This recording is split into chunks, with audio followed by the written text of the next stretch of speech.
Il y a, dans le secret de Jeanne, quelque chose d'un battement réprimé, une attente suspendue, comme un linge oublié sur un fil, trop chargé de vent pour sécher. Une narration à contre-champ, contre-temps, contre-voix, celle des femmes que l'histoire rature, mais que les maisons, elles, continuent d'abriter, en silence.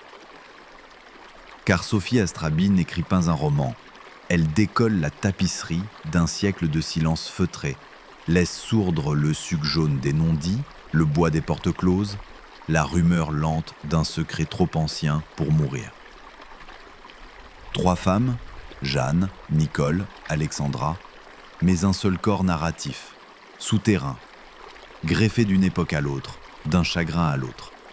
Le texte n'alterne pas les temporalités, il les empile, comme des saisons détraquées qui se superposeraient sans jamais se succéder. L'oie du Périgord, la mer mutique, la lettre jaunie, l'œil du lecteur, floué par le trop-plein de pudeur, vacille. Ce n'est pas de la discrétion, c'est un refus.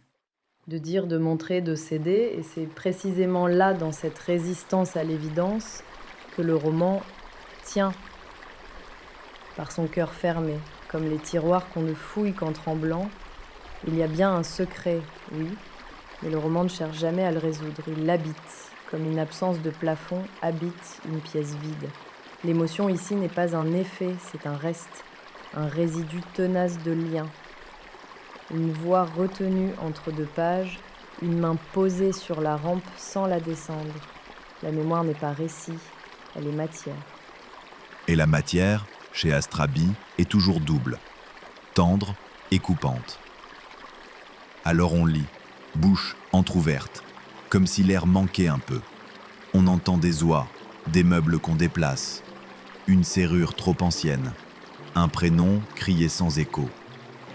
Et l'on comprend, sans qu'on nous le dise, que ce livre est moins l'histoire d'un secret que celle d'un héritage, celui des silences, celui qu'on transmet sans le vouloir, comme un vieux vin tourné.